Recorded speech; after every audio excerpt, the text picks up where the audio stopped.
मित्रांनो, कसे आहात तुम्ही सगळे? आज मी पुन्हा एक नवीन व्हिडिओ घेऊन आली आहे. थंबनेल वरनं तुम्हाला कळालंच असेल की मी आज कुठे आले. तर मी आज मुंबईमध्ये एलिफंटा केव्हला आलेली आहे. तर आज मी माझ्या ब्लॉग मध्ये पूर्ण इन्फॉर्मेशन येणार आहे की मुंबईवर आल्यानंतर, मुंबईला CSMT ला उतरल्यानंतर एलिफंटा केव्हला कसं यायचं आणि तुम्ही तिथे काय काय पाहू शकता. तर चला माझा व्हिडिओ पूर्ण बघा आणि माझा व्हिडिओ आवडला तर माझ्या व्हिडिओला लाईक आणि चॅनलला सबस्क्राईब करायला विसरू नका. तर चला आपण सुरू करू आपला हा ब्लॉग एलिफंटा केव्ह. मित्रांनो, गेटवे ऑफ इंडियाच्या सगळ्यात जवळचं रेल्वे स्टेशन म्हणजे CSMT आहे. त्यामुळे मुंबईत तुम्ही कुठूनही असलात तरी लोकल पकडून थेट तुम्ही CSMT ला येऊ शकता. मुंबई फिरण्यासाठी हे सगळ्यात बेस्ट आणि सोपं ऑप्शन आहे. मी पण CSMT ला उतरले आणि इथून गेटवे साठी मी बस पकडली. CSMT वरून गेटवेला बसने पर पर्सन 12 रुपये तिकीट आहे. तसेच तुम्ही शेअरिंग टॅक्सीने 30 ते 40 रुपये आणि प्रायव्हेट टॅक्सीने 80 ते 100 रुपये देऊन पण जाऊ शकतात. तर मित्रांनो, फायनली आम्ही पोहोचलोय गेटवे ऑफ इंडियाला. तर मित्रांनो, हा गेट ऑफ इंडियाचा बाहेरचा परिसर आहे आणि इथे बाहेरच फेरीसाठी तिकीट काउंटर आहे. तर तुम्ही इथूनही तिकीट काढू शकता आणि तिकीटसाठी आतमध्येही ऑप्शन आहे की आपण आतमधून पण तिकीट काढू शकतो. तर चला मित्रांनो, आता आपण आतमध्ये एंट्री करूया. तर मित्रांनो, हे आहे गेट ऑफ इंडियाचे एंट्री गेट. हा चेकिंग पॉइंट आहे. तर आतमध्ये आपण इथून एंट्री करू. तर मित्रांनो, इथूनच आपल्याला एलिफंटा केव्ह साठी फेरी पकडायची आहे. फेरी तिकीट काउंटर गेटवेच्या जवळच आहे, त्यामुळे शोधायची काही टेन्शनच नाही. तर मित्रांनो, गेटवे ऑफ इंडिया पासून एलिफंटा केव्ह पर्यंत पर पर्सन 290 रुपये तिकीट आहे, जे की गेटवे पासून एलिफंटा पर्यंत आणि परत रिटर्न एलिफंटा पासून गेटवे पर्यंत असं पर पर्सन 290 रुपये तिकीट आहे. तर मित्रांनो, आता आपण फायनली निघालोय एलिफंटा केव्ह कडे. साधारण 1 ते 1.5 तासामध्ये आपल्याला फेरी एलिफंटा पर्यंत आपल्याला पोहोचवेल. त्यामुळे मी खूप एक्साइटेड आहे या प्रवासासाठी. मित्रांनो, समोर पसरलेला हा अफाट अरेबियन सी आणि हा थंडगार वारा, मूड एकदम सिनेमॅटिक झालाय माझा. मित्रांनो, आजचा फक्त डेस्टिनेशन नाही तर जर्नी सुद्धा तितकी सुंदर आहे, त्यामुळे व्हिडिओ शेवटपर्यंत नक्की बघा. मित्रांनो, आजूबाजूच्या ह्या मोठ्या मोठ्या शिप्स, कार्गो आणि नेव्हीच्या शिप्स बघत बघत अरेबियन सीचा आनंद घेत हा प्रवास कधी संपला हे कळालंच नाही. तर मित्रांनो, मला समोरच दिसतंय एलिफंटा. तर आपण काही वेळातच तिथं पोहोचणार आहे. आणि फायनली मित्रांनो, आम्ही पोहोचलो एलिफंटा केव्हवर. तर साधारण आम्हाला 1 तास लागला इथे पोहोचायला. तर चला आता आपण पुढे जाऊ.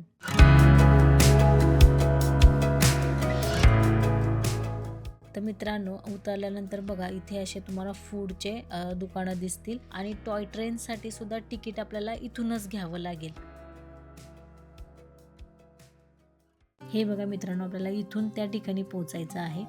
इथून टॉय ट्रेनचं तिकीट घेऊन आम्ही निघालो. तर मित्रांनो, आपल्याला ही टॉय ट्रेन जी आहे ते इथून पुढं 500 मीटरवर फक्त ड्रॉप करते आणि पिकअप करते. तर मित्रांनो, याचं तिकीट पर पर्सन 18 रुपये आहे. तर चला मित्रांनो, आपण पण ह्या छोट्याशा टॉय ट्रेनचा आनंद घेऊ.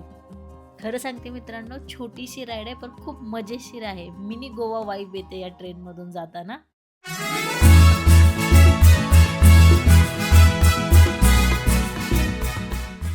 इथपर्यंत आपल्याला टॉय ट्रेन सोडते आणि इथून पुढचा प्रवास आपला पायी असतो. तर मित्रांनो, तुम्ही बघू शकता की इथे भरपूर प्रमाणात असे छोटे छोटे स्टॉल आहेत, जिथे लहान मुलांच्या खेळण्याचे, खाण्याचे आणि वेगवेगळ्या वस्तूंचे इथे स्टॉल आहेत बघा. तर मित्रांनो, इथून पुढे जाण्याआधी धारापुरी ग्रामपंचायतीचा एंट्री टॅक्स भरावा लागतो, जो की अडल्टसाठी 5 रुपये आहे. तर हा पास काढून आता आम्ही निघालो एलिफंटा केव्हकडे. जर तुमच्यासोबत वयस्कर व्यक्ती असेल किंवा कुणाला चालण्यास अडचण असेल किंवा एखादा हँडिकॅप व्यक्ती असेल तर त्याच्यासाठी इथे पालखीची सुद्धा सोय उपलब्ध आहे.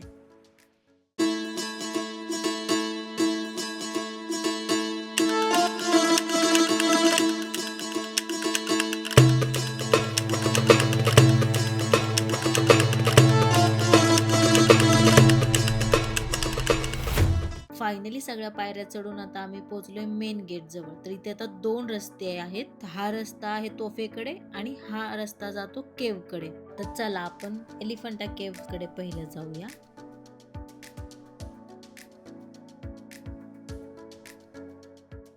तर मित्रांनो, एलिफंटा केव्ह पाहण्यासाठीचं हे तिकीट आहे. अडल्टसाठी 40 रुपये आणि फॉरेनरसाठी 600 रुपये तिकीट आहे इथे. आणि आता आपण तिकीट काढून आत प्रवेश करतोय. त्या लेण्या पाहायला ज्या पूर्णपणे भगवान शिवला समर्पित आहेत. होय, एलिफंटा केव्ह म्हणजे मुख्यतः शिव मंदिर आहेत. इथे तुम्हाला भगवान शिवच्या विविध रूपांचे भव्य शिल्प पाहायला मिळतात. तर चला मित्रांनो, आपण एक्सप्लोर करू एलिफंटा केव्ह. मित्रांनो, केव्ह मध्ये एंट्री केल्यानंतर आपल्याला दोन्ही बाजूला भगवान शिवची 2 वेगवेगळी रूपं पाहायला मिळतात. ही आहे महायोगी शिवची प्राचीन मूर्ती, जी आपल्याला सर्वात आधी दिसते एंट्री केल्यानंतर. आणि दुसऱ्या बाजूला ही आहे नटराज शिवची मूर्ती काही ठिकाणी तुटलेल्या दिसतात मित्रांनो, त्यामुळे यांचं जे पूर्ण रूप आहे ते आपल्याला पाहायला नाही मिळत. मित्रांनो, हे शिल्प आहे अंधकासुराचा वध. यामध्ये आपल्याला शिवाचा आणखीन एक भयंकर आणि रौद्र रूप पाहायला मिळतं. मित्रांनो, काही मूर्त्यांचं भरपूर नुकसान झालेलं आहे, पण तरी त्याच्यातली दिव्यता आणि भव्यता अजूनही तितकीच प्रभावी आहे. आता आपण आलो आहोत या गुहेच्या पश्चिम भागात आणि इथे आहे शिव मंदिर. मध्यभागी तुम्हाला मोठे शिवलिंग दिसेल आणि बाजूला शिवाची सुंदर कोरलेली मूर्ती आहे.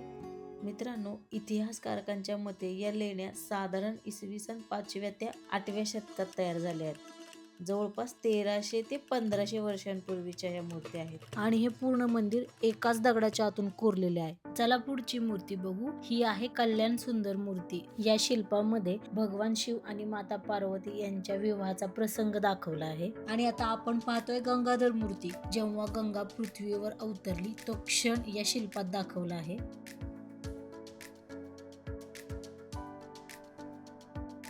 आणि आता आपण आलो आहोत इथल्या सगळ्यात मुख्य आणि प्रसिद्ध मूर्ती समोर. ही आहे त्रिमूर्ती. साधारण 15 ते 20 फूट उंचीची भव्य मूर्ती आहे आणि भगवान शिवची 3 रूपं दर्शवते. आणि ही आहे अर्धनारेश्वर मूर्ती. भगवान शिवाचं अतिशय अनोखं आणि अर्थपूर्ण रूप. मित्रांनो, या एलिफंटा केव्ह मध्ये अजून छोट्या छोट्या केव्स आहेत आजूबाजूला, पण त्यापैकी ही मेन केव्ह आहे. ही केव्ह सगळ्यात मोठी आणि इथली प्रसिद्ध केव्ह आहे.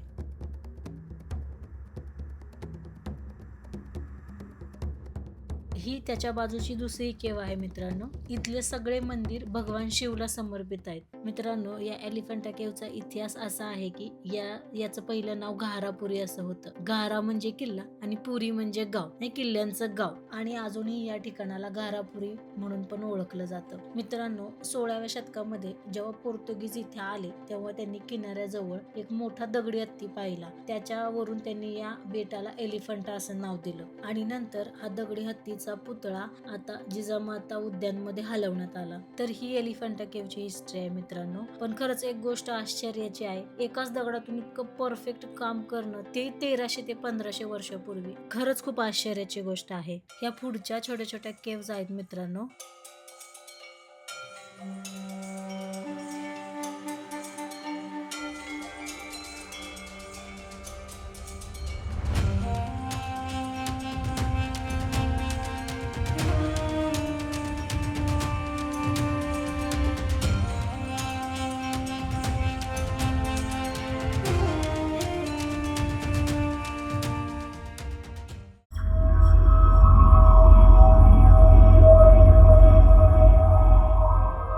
मित्रांनो, केव्ह पाहून झाल्या. आता इथे अजून एक खास गोष्ट आहे, ते म्हणजे कॅनन हिल हा मार्ग आहे. तर चला आता आपण इथून पुढे जाऊया. मित्रांनो, कॅनन हिलकडे जाताना रस्ता बघू शकता तुम्ही कसा आहे. एकदम असा खडखडीत आहे आणि असा उंचीच आहे. हे बघा, पायऱ्या पण कशा आहेत, एकदम असा खडतर असा आहे आणि उंचीवर आहे.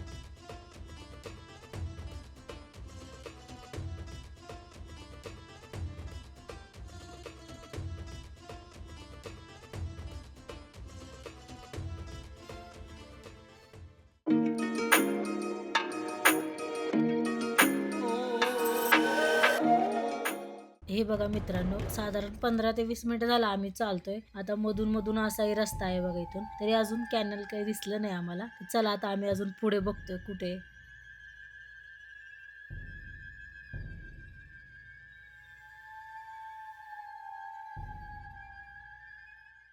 साधारण 20 मिनिटापेक्षा पण जास्त वेळ झालाय आम्हाला चालतोय. आता आम्ही उंचीवर पोहोचलोय. तुम्हाला व्ह्यू दाखवते मी इथून. हे बघा मित्रांनो, आपण फेरीतून त्या बेटावर उतरलो. तिथनं वरती असं आपण फिरत केव्स बघत इकडं तोफ बघण्यासाठी आलोय बघा. हे बघा, इतकं जंगलातून चालत म्हणजे साधारण 20 मिनिटापेक्षा पण जास्त वेळ गेलाय आम्हाला चालायला इथून. तर चला, अजूनही तोफ काही इथे दिसली नाही आम्हाला. आता मी अजून पुढे जाते तोफ बघायला.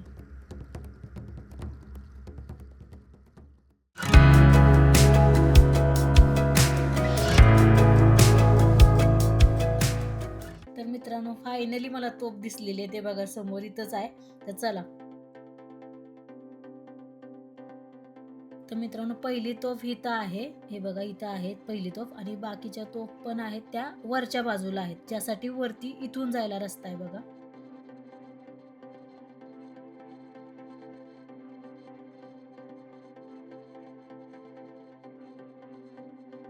दुसरी तोफ इथून 2 ते 3 मिनिटाच्या अंतरावर आहे वरच्या साईडला. तर चला आपण आता ही पहिली तोफ बघूया. खूप मोठी अशी दगडी तोफ आहे मित्रांनो, बघा जसं जसं जवळ जाईल तसं त्याचा आकार मोठाच दिसतोय.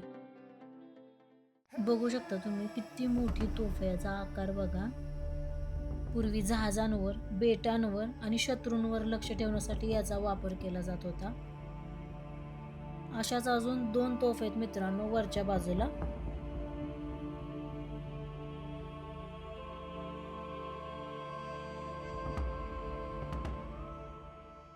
तर मित्रांनो ही एक तोफ बघूनच मी आता इथून परत खाली चालले होते, कारण आम्हाला सांगितलं होतं की 5 वाजताचं लास्ट फेरी टाइम आहे, त्याच्यानंतर फेरी बंद होतात. त्यामुळे मी आता परत चालले खाली.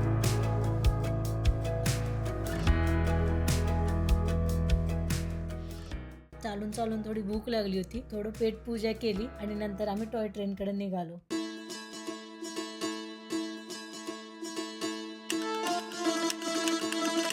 टॉय ट्रेनमध्ये बसून आम्ही परत फेरी पॉइंटकडे निघालो आणि टायमिंगवर पोहोचलो.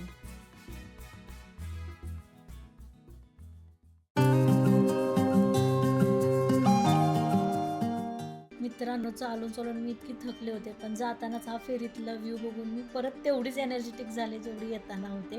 खूप छान असा एन्जॉय करत करत मी गेले.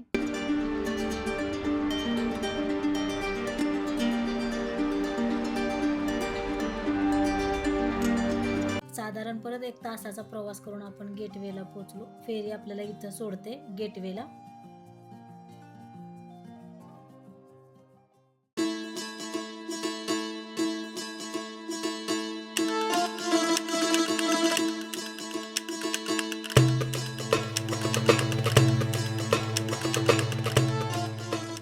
फेरीतून उतरल्यानंतर हे बघा गेटवेच्या बॅक साईडचा व्ह्यू आहे बघा हा.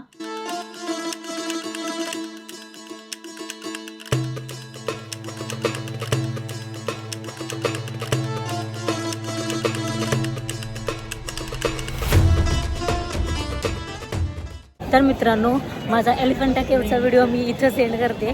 तुम्हाला माझा व्हिडिओ आवडला असेल तर माझ्या व्हिडिओला लाईक आणि चॅनलला सबस्क्राईब करा. पुन्हा भेटूया नवीन व्हिडिओमध्ये. तोपर्यंत बाय.